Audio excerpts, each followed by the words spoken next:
জাতীয় সংসদ নির্বাচনকে কেন্দ্র করে ৭ লাখ ভোটারের এলাকা স্থানান্তরের রেকর্ড হয়েছে এবার। দেশের ইতিহাসে নজিরবিহীন এই ঘটনা নিয়ে উঠছে নানা প্রশ্ন। ঘটনাকে অস্বাভাবিক এবং রহস্যজনক মনে করছেন অনেকে। অবশ্য একে স্বাভাবিক প্রক্রিয়া হিসেবে দেখছে জামায়াত, আর জামায়াতের প্রার্থীকে জেতাতে এটা কৌশল বলছে বিএনপি। বিশ্লেষকরাও বলছেন কিছু কিছু আসনে পছন্দের প্রার্থীকে জয়ী করতেই এমন পদক্ষেপ। আমাদের সঙ্গে অতিথি হিসেবে সরাসরি যুক্ত হয়েছেন রাজনৈতিক বিশ্লেষক এবং জাহাঙ্গীরনগর বিশ্ববিদ্যালয়ের শিক্ষক ডক্টর রেজওয়ানা করিম স্নিগ্ধা। রেজওয়ানা করিম স্নিগ্ধা, আপনাকে স্বাগত।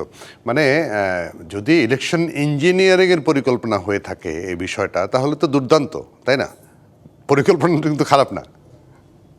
না না, অবশ্যই খারাপ না। কারণ হচ্ছে আপনার একটা সময় ছিল ভোট কারচুপি। হ্যাঁ। তো ভোট চুরির একটা এখন তো সবকিছু আপডেট হচ্ছে, মডারেট ভার্সন, অর্থাৎ আরো বেশি আপনি থিওরি প্ল্যানিং করে এমন ভাবে কারচুপিটা করবেন যে কারচুপি আপনার কাছে মনে হওয়া শুরু করবে এটা একটা বৈধ বিষয়, যেটাকে এখন নতুন নামকরণ করা হচ্ছে ইলেকট্রাল মানে ইলেকশন ইঞ্জিনিয়ারিং। সো এই যে কৌশলটা মানে কথায় আছে না যে চুরির কৌশলটাও আপডেট হয়েছে। তো এই অর্থে খারাপ না, কারণ অনেক কিছু আপডেট হচ্ছে, সেই অর্থে এটা ভালো। তো সংকটটা সেটা না, সংকটটা হচ্ছে যে প্রতারণার যে গল্পটা আর কি, হ্যাঁ, সেটা কিন্তু যেরকম ছিল তার থেকে আরো ভয়াবহ রূপ নিচ্ছে। অর্থাৎ যেখানে আমি এবং আপনি বুঝতেই পারছি না যে কি প্রক্রিয়াতে এই এই জয়ী হয়ে আসার যে ব্যাপারটা, আগে জয়ী হয়ে আসার ব্যাপারটা ছিল হচ্ছে আপনার নেতৃত্ব, কমিটমেন্ট, রাজনৈতিক দলের প্রতি অথবা জনগণের প্রতি যে দায়িত্ববোধ, সেই জায়গাটা। এখন যে গল্পটা হয়ে যাচ্ছে যে আপনি যদি এই ধরনের একটা ইলেকট্রাল ইঞ্জিনিয়ারিং করেন বা এই এই যে বিষয়গুলো চলছে, সেক্ষেত্রে কিন্তু নেতৃত্ব দেখে জনগণ কিন্তু আপনার নেতৃত্ব দেখে আপনি যে নির্বাচিত হয়ে আসছেন ব্যাপারটা সেটা হচ্ছে না।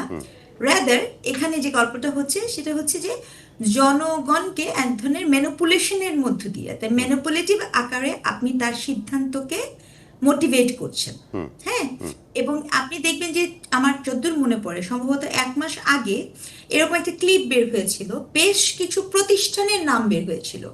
তো নতুন এবং ফিরে আসা গ্রাহকদের জন্য নগদে চলছে ক্যাশব্যাক সহ প্রতিদিন হাজারো উপহার জেতার সুযোগ। হবে আশা আর ফেরা, সারপ্রাইজ সেরা। যে তাদের ইলেকশন কমিশনে তারা কি কি কাজ করবে। যদি আমি ভুল না করে থাকি সেক্ষেত্রে ইসলামী ব্যাংকের এবং এরকম আরো কিছু প্রতিষ্ঠানের নাম চলে এসেছিল, যেখানে বলা হয়েছিল তারা ইলেকশনের সময় কোন এলাকায় থাকবে, কিভাবে থাকবে, এটা আপনার প্লটিং করা হয়। হ্যাঁ, এটা একটা বিষয়।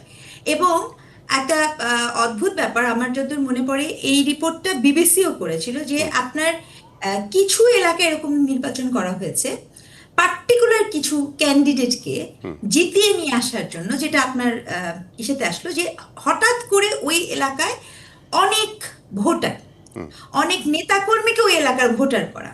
মানে ভোটার কিন্তু এখানে শুধু যিনি ভোটে দাঁড়াবেন তিনি নতুন ভোটার হচ্ছেন, গল্পটা এখানে না। অর্থাৎ যারা ওই এলাকায় বসবাস করে না সেই এলাকায় এসে নতুন ভোটার তৈরি করে নেওয়া। অথচ ওই এলাকায় তিনি বসবাস করেন না। এর উদ্দেশ্য খুব স্পষ্টত হচ্ছে কেবল এবং কেবলমাত্র আপনার ওই ইলেকশনে যিনি দাঁড়াচ্ছেন তাকে জয়ী করার জন্য। সেটা কিন্তু সব জায়গায় হয়নি। তো এরকম যদি আমাদের প্রসেসটা হতে থাকে, তাহলে আমি যে ইলেকশনের রেজাল্টটা পাওয়ার চেষ্টা করব, সেটা তো আমার কাছে মনে হয় আমি তুমি ডামির একটা মডারেট ভার্সন চলে আসবে। জি, সেখানে বিএনপির পক্ষ থেকেও কিন্তু একদম স্পেসিফিক্যালি বলা হয়েছে যে একটি দলের এটা ইলেকশন ইঞ্জিনিয়ারিং এর পরিকল্পনা। তাহলে নির্বাচন কমিশনের কাছে আনুষ্ঠানিক অভিযোগ করা উচিত ছিল, করেছে কিনা আমরা এখনো জানি না। এবং আরো একটা তথ্য আমার কাছে আছে, একদম গোপন তথ্য, যে এটা সংখ্যাটা আরো অনেক বেশি। 7 লাখটা আমরা বের করেছি বা ইলেকশন কমিশন থেকে বলা হয়েছে, সংখ্যাটা তার চেয়েও বেশি, ডাবলেরও বেশি। আমি জানি না সেটা যদি সত্যি হয় তাহলে তো এটা ভয়াবহ একটা রূপ নিতে পারে। না না, ডেফিনেটলি। কারণ আপনার সেক্ষেত্রে কি হবে, সেক্ষেত্রে আপনি অপ্রত্যাশিত ফলাফল পাওয়ার একটা সংকট তৈরি তো থাকতেই পারে।